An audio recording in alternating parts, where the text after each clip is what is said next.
Welcome back to my channel, guys. My name is Prince Tlali, and this is True Crime and Chill.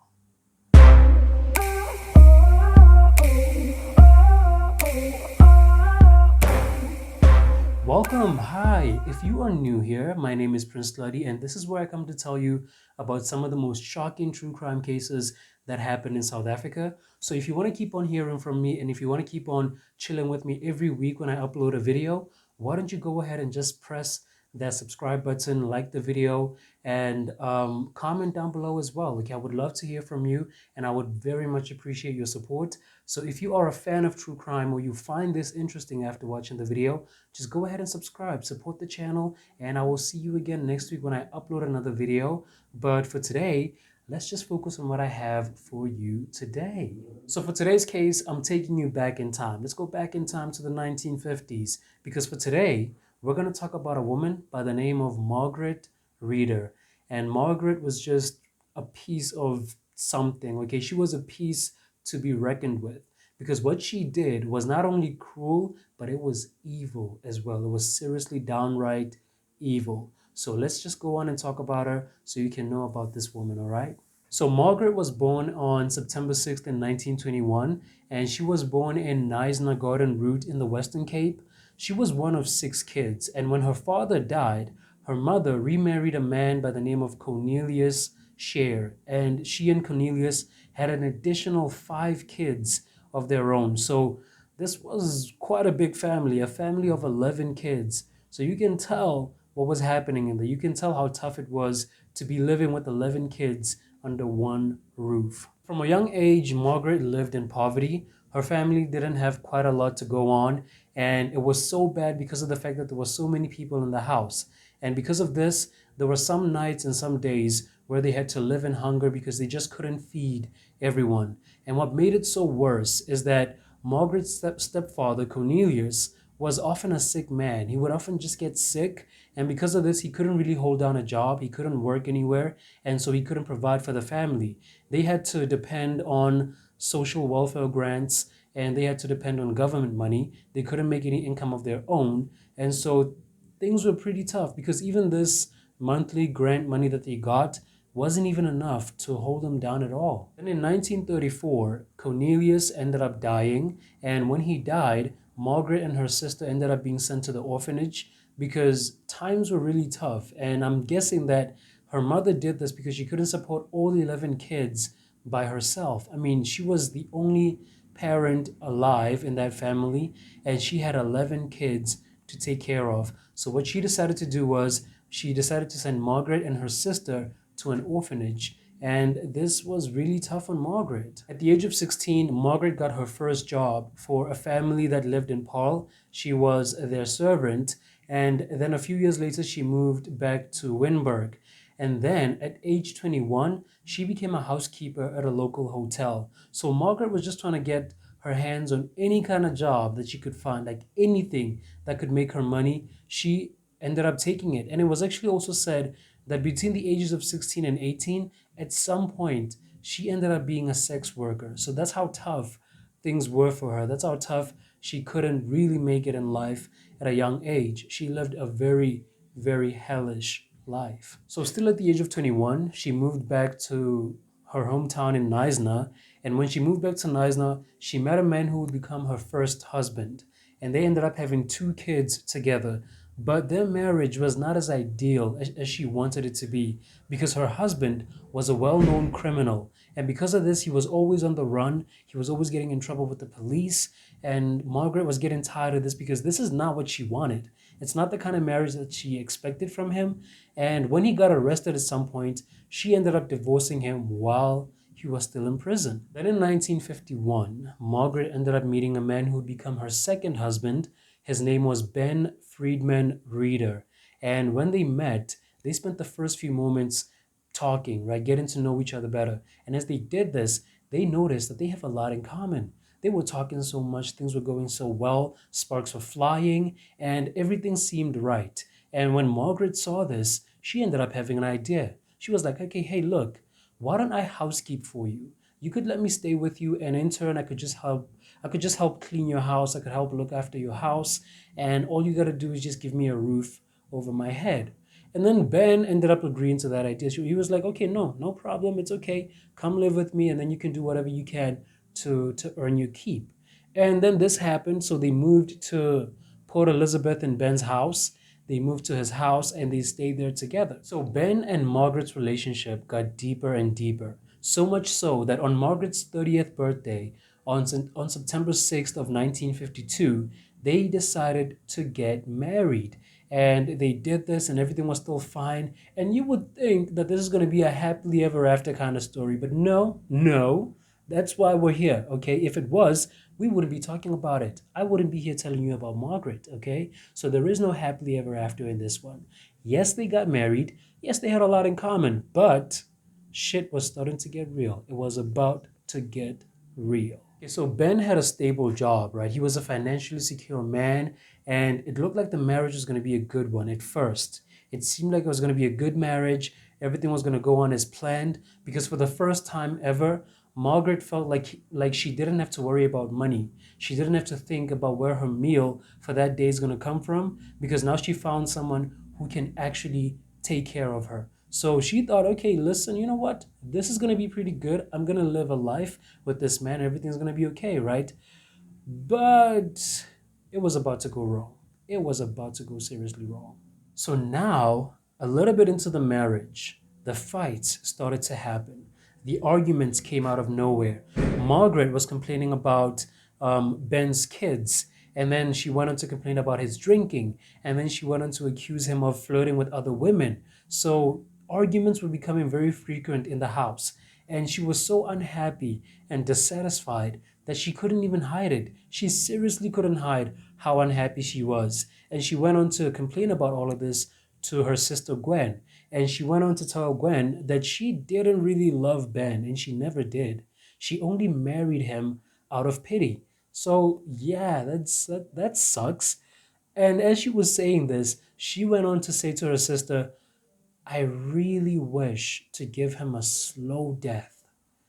So now you can tell that things are about to go south real bad because now Margaret has started fantasizing about killing her husband. She started fantasizing about giving him a slow and painful death. After 3 years of misery and unhappiness in her marriage, it seemed like Margaret's dreams are finally about to come true because she was always dreaming of meeting someone who was gonna, someone who was gonna keep her infatuated, someone who was gonna keep her excited at all times.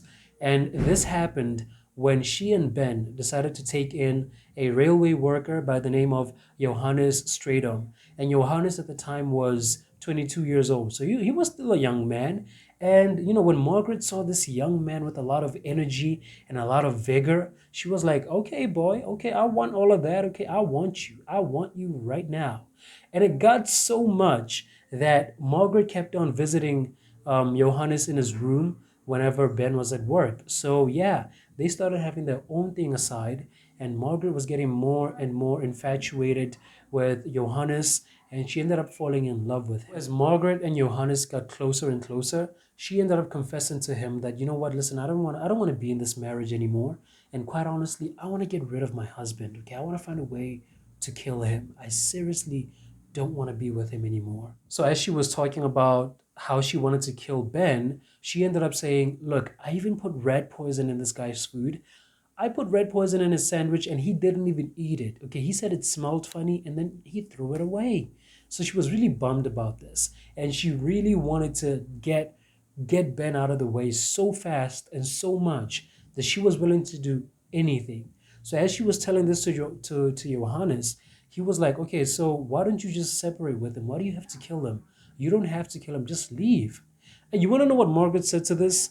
Margaret was like, okay, but if I leave, I walk away with nothing. Okay, and I want to have everything. So if I leave him, I'm going to walk away with nothing. So it's better for me to kill him. And also, I don't want to see him with another woman. How does that make any sense? How does it make any sense when she said to her sister that she didn't love Ben to begin with? But now if Ben gets to be with another woman, suddenly that would be a problem? Look, Margaret had issues, okay? She had some serious issues. Some time went on, and then by 1957, the marriage had gotten so bad that Margaret even refused to sleep with Ben. She didn't want to be intimate. She didn't want to be affectionate towards him at all. Like, it was just cold in the house. And, I still don't understand why this woman didn't leave. I really don't get why she just didn't pack her stuff and leave. I mean, forget the fact that you're going to walk away with nothing if you leave. It's better than going to prison for murdering your husband. But no, she decided that killing him and getting whatever he owned was the better option. So finally, on April 27th of 1957, Margaret finally decided that, you know what, I've had enough. This man has got to go. Okay, I cannot take this anymore. And what she did was she went to a pharmacy in Kempston Road in Port Elizabeth. And when she got to the pharmacy, she bought some anti-acid ant killer poison. And when she bought it, the owner of the store told her that this thing is very dangerous to human beings. It's dangerous to people and it's dangerous to pets as well. So keep it away from the reach of children and make sure that you keep it in a very safe and secure space. And Margaret didn't take this seriously. She was just like, okay, no, listen, don't worry, I got it. Okay, it's fine. Don't worry, just give me the bottle. I got it. It's fine. And what was so dangerous about this insecticide poison was the fact that it contained a lot of arsenic. And for those of you who don't know what arsenic is, well, let me just tell you that it's one of the most dangerous poisonous substances you could ever come across. And what's so scary about it is the fact that even if someone puts it in your food or in your drink, you wouldn't even know it because it has no smell and it has a slightly sweet taste. So you seriously wouldn't know that someone just poisoned you with arsenic until you're 6 feet under. Okay, so seriously, it was that dangerous. After the conversation she had with the owner of the store about how dangerous the insecticide poison is, she signed up on the register because she had to put up her name on the poison register. So she signed up her name and then she went back home. Now, when I read about this part, I was like, okay, that was not smart because if she's signing up for a poison that she's going to use to kill someone, don't you think it would have been better for her to sign using someone else's name or using a fake name or maybe using her husband's name? I don't know. But using her own name kind of seemed a little bit stupid if we really had to talk about it. Let me tell you something, okay? Let me tell you something. Margaret did not waste any time. She didn't waste any time because on the following day, Ben started getting really sick at work. While he was at work, he felt sick. He suddenly felt sick. He suddenly felt some shoulder pain, and it got so bad that he decided to take himself to the doctor. And he went to a doctor by the name of Dr. Edmund Block. And he said to the doctor, listen, I'm having some shoulder pain. Something is wrong. And then the doctor just gave him some medication for the shoulder pain. And I'm guessing that he didn't really look into what was seriously going on. He thought that, okay, it seriously was just some shoulder pain. But we both know that Margaret had already gone on with her plan of killing Ben, just that he had no idea about it. However, even though the doctor gave him some medication, Ben ended up getting worse later that night. He started feeling nauseated and then he started feeling a lot of pain in his legs. And so, what he decided to do was he decided to take himself back to the hospital for some help. And then Dr. Edmund was called in again to assist him. And this time he gave him an injection for the pain. But then he also decided that Ben should come back the next day for some surgery. And I'm guessing that there wasn't a lot of space for Ben at that time because I thought it would have been better for him to stay overnight instead of going back home and then coming back the next day. But then he ended up leaving under the doctor's instructions. And the plan was he was going to come back the next day for some surgery and for some checkups as well. Then Margaret knew about this. Margaret knew that if Ben was going to get some surgery, if he was going to get checked on, they were going to find out that he was being poisoned with arsenic. And so what she did was, this woman is unbelievable, okay? So what she did was on the next day, she called up Dr. Edmund and told him that Ben is making a lot of progress. Okay, he's feeling a little bit better, but unfortunately, he's not going to be able to make it to the appointment. But he's a little bit better. And then the doctor believed her, and then he was like, okay, listen, just keep giving him the medicine and tell me how he is. Update me on his progress. And if he gets any worse, I'll come to check on him the next day. So on the following day, Dr. Edmund did end up going to the house to check up on Ben. And when he got there, he saw that Ben only had a little bit of pain and a little bit of nausea here and there. So he thought, he was like, okay, maybe he's going to make some recovery in a few days. He'll recover in a few days. It doesn't look that bad. It doesn't look that serious. So, yeah, you know what? Everything's going to be okay. 5 days later, on the 7th of May, Ben got even more worse. This time, his tongue was turning white and it became thick, and he was suffering from diarrhea. He was vomiting, and he was starting to find it very difficult to breathe. So, that recovery wasn't really going to happen. So the doctor recommended that if he can, he should go to the nearest hospital to book himself for some observation. And if there isn't any space at the hospital, the doctor would arrange for a specialist to go check up on Ben. Because again, maybe at that time, there wasn't enough space for just for anyone to come and get surgery or for them to be observed. So as Ben's situation was getting worse and worse each day, now, Margaret was starting to get very sure that, okay, this guy's going to die anytime now. Anytime now, he's going to be gone. And she was getting too excited because as this was happening, she started talking to her neighbors and she was going on about how much money she would get if Ben died.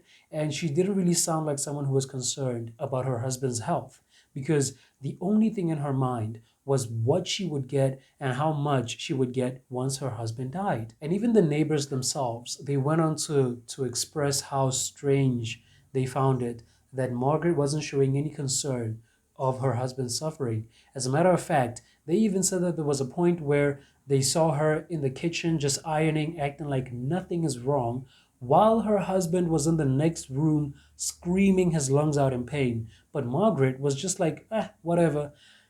He was dying in there and she didn't give a damn whatsoever. And so the neighbors, they thought this was really strange. This isn't how a wife who cares and loves her husband should be acting. But Margaret didn't have a care in the world. So later that night, on the very same day, Margaret's brother Kenneth ended up visiting the family to go see how Ben is doing. And he said that as he was there, later that night at around 10 p.m., he saw Margaret give Ben a strange looking liquid, but he thought that this was just Ben's medicine, so he didn't really pay much attention to it. But then a few moments later, after taking that medicine, Ben was crying out in pain. He was saying that his stomach hurts and he felt like he was being consumed by fire, like he was in so much pain. But Margaret was just like, nah, you know what? He's just being a baby. Don't pay much attention to him. He's fine. Sadly, in the early hours of May, on the 8th, Ben ended up dying from his sickness, and then Dr. Edmund is the one who was called in to come and sign the death certificate. And his death was ruled as a heart failure as a sign of gastroenteritis. And now that he was dead, you know what Margaret did? Margaret didn't want Ben's body to be taken out of the house.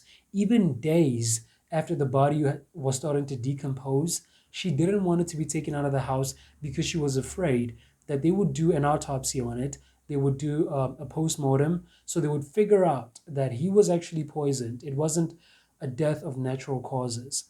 So she wanted the body to be buried immediately after it was taken out of the house. And that's what happened. You know, they didn't try to examine it. They didn't try to analyze what happened. Immediately after Ben was taken out of his home, he went on to get buried. So now she started to try to find ways to, make it seem like she had nothing to do with her husband's death. And what she wanted to do first was she went to her neighbors, and when she got to the neighbors, she started bad mouthing Dr. Edmund. She started talking about how unsatisfactory his treatment towards her husband was, and the fact that at some point Dr. Edmund gave Ben a deadly injection which ended up speeding up his death. So she was willing to go to any means, and she didn't care whose life she was going to ruin to make sure that this doesn't come back to her. So look, Margaret was a piece of shit. I'm sorry to say this, but she was a piece of shit, okay? Because now she's just trying to ruin a man's name, his reputation, so she can cover her tracks. Then another accusation she made about Dr. Edmund was when she was talking to her brother-in-law, and she kept on making more accusations about him, about the fact that she feels like he's responsible for Ben's death. And every time it would be suggested that a postmortem be done to prove her claims, she would dismiss that idea. She would quickly just get it out of the way and even act like no one ever brought it up. And she ended up saying, listen, I don't need any proof, okay? I know what happened. I know what I'm talking about. He's responsible for my husband's death. Because at some point, she also went on to say that at some point, Dr. Enman went over to her after Ben died. And then he was like, okay, so what should we write now on the death certificate to try to make it seem like Ben had really died of natural causes. So she was really willing to ruin the doctor's career and his reputation just so this doesn't come back to her. Not too much time went by before people started talking. Oh yeah, they were. Because they felt like Ben's death was very untimely and very strange. And as these rumors were flying around, they ended up catching the attention of a detective by the name of Constable Petrus Reeder, and he was not related to Ben. They just share the same surname. So the detective ended up looking into the case of Ben, and he ended up questioning Johannes Stradom. Remember the guy that they took in when he was 22? Yeah, he went on to question him because a lot of inquiries were made about him. People were like, okay, listen, there was another guy who was staying here with the family for quite some time, so maybe you might want to look into him. Then the detective did, but then he ended up finding out that, okay, it wasn't him who did this. He couldn't have done it. It doesn't make any sense. The evidence just doesn't show that it was Johannes who killed Ben. Now that an investigation was opened up into Ben's death, as they were looking into it, they ended up bringing Margaret to the station to question her, and they were questioning her about whether there's any poison in the house or any deadly substance that Ben could have taken and then it could have killed him. And they took some medication that they found in the house, some pills. They went to analyze them for anything that they may find strange, but they ended up finding that it was just ordinary medicine. There wasn't anything strange about it. So I'm guessing now at this time, Margaret had gotten rid of the arsenic poison because she wanted to make sure that nothing could be found that could look suspicious. So since they couldn't find any evidence in the house that they could use to figure out how Ben could have died for real, they ended up looking into local pharmacies for any suspicious purchases. And they did this until they found out that Margaret bought some anti-acid ant killer at a local pharmacy in Kempston Road. And when they found out, they were like, okay, listen, let's not tell her about this.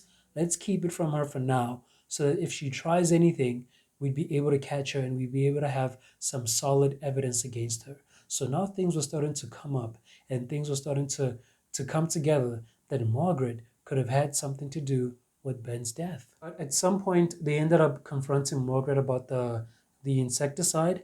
And what she said was that Ben was the one who bought the poison and she wanted to use it around the house, but he ended up throwing it away because he felt that it was a bit too dangerous to have in the house. So he threw it away, but she bought it because he sent her to the pharmacy. So now, a month later, after Ben's burial, on the 11th of June, his body was exhumed and it was taken to be examined, and his large internal organs were taken to the government chemical laboratories, and it was found out that there was a lot of arsenic in his liver, in his kidneys, and in his nails as well.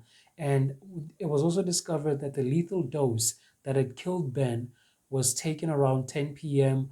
on the night of his death. Now, the evidence was starting to pile up, and it was starting to show that Ben didn't die of any natural causes. In fact, he was killed by poisoning. As more investigation was being done, on the 7th of August, it was finally decided that Margaret should be arrested for Ben's murder, and she was. She was arrested, and then her trial started on the 2nd of November in 1957.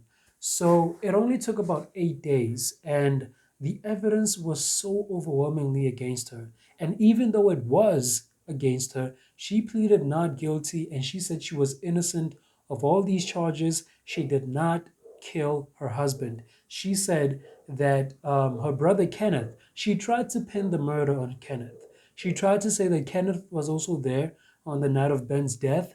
So yeah, no, it could have been him who killed her husband. So now she was willing to throw her brother under the bus for something that she did. She kept on making these accusations. She ended up being directly questioned by the prosecutor. The prosecutor was like, okay, so are you saying that your brother did kill your husband? And then she was like, no, that's not what I'm saying. What I'm saying is he was also there, so he could have had an opportunity to do it too. And then the prosecutor went on to ask her again, Okay, so do you think your children could have had anything to do with this? She was like, no, my children could not have had anything to do with this. And then the prosecutor was like, okay, do you think Ben could have committed suicide? And then she was like, no, Ben could not have committed suicide. So now people were starting to have questions. People were starting to wonder, what are you saying exactly? So the prosecutor went on to say, okay, so if it wasn't your brother, if it wasn't you, and if it wasn't your children, and if Ben did not commit suicide, then how did he take that lethal dose of arsenic that ended up killing him? And Margaret was just like, I don't know, but it happened. I don't know how it could have happened. So when the trial finally ended, Margaret was found guilty of murdering her husband, Ben Rheeder, and she was sentenced to death by hanging. And after the sentencing, one of the foremen of the jury tried to plead to the court that they should show some mercy towards Margaret because she lived a hell of a life. And of course, this request was denied by the judge because he felt like what Margaret did was completely evil. It was very cold hearted to kill someone in such a brutal and painful way. So the request to have a merciful punishment on Margaret was denied. She was asked if she has anything to say about all of this. She was just crying her eyes out, and she kept on saying that she wanted to see her children. She wanted to be with her small children because she didn't do any of this and all of that. But the judge wasn't buying it, and he instructed that she be taken into custody and be prepared for hanging, and she will be hanged by her neck until she died. He hopes that God may have mercy on Margaret's soul, but she still went on to say that she was innocent until the last day when she had to be hanged. Because when she finally saw that things were getting real for her, she ended up confessing to killing her husband. She agreed that she gave him the poison, but she tried to lie and say that she gave it to him because Johannes seduced her into doing it, but it was found out that she was lying because Johannes had ended their relationship 3 months before Ben died. So it was also thought that she was trying to accuse him of the murder out of bitterness just because he ended up leaving her. So now that she was found guilty of murdering her husband, she was hanged and she was killed in 1957. And yeah, that's the story of Margaret Rheeder, guys. For me, it was a lot to take in because all I could imagine was the death of Ben. Like was yeah, as he was going towards his death. That's what I kept on thinking about. Like the way he was in so much pain, the way he kept on suffering. It was so cruel of Margaret to do something like this. So yeah, I don't know what she thought, but the evidence was seriously against her. Everything had shown that Ben was killed due to poisoning. And because of this, Margaret was found guilty, like I said, and she was hanged in 1957. And yeah, that is the case of Margaret Rheeder. So please tell me what you think about it, guys. Did you enjoy the case? Did you find it strange? What do you think about Margaret? What do you think she was like? How do you think she was as a person? What kind of person do you think she was for what she did? I think she was seriously selfish. She was very, very evil, and she didn't really play her cards right. If she wanted to make sure that this wasn't going to be taken back to her, she could have covered her tracks by first not signing up her real name when she bought the poison, and also just acting as if she really cared when Ben was on his dying days. But because she showed no concern and because she used her real name to buy the poison, the evidence was against her, and the fact that it was found in Ben's system that this guy was poisoned. So that's what I think about it. But do tell me what you think about it in the comment section down below. And please, if you want to keep on hearing from me, I am going to be uploading another video this week. So yeah, subscribe to the channel, like the video, and I'll see you guys again next week. Okay, so have a good one.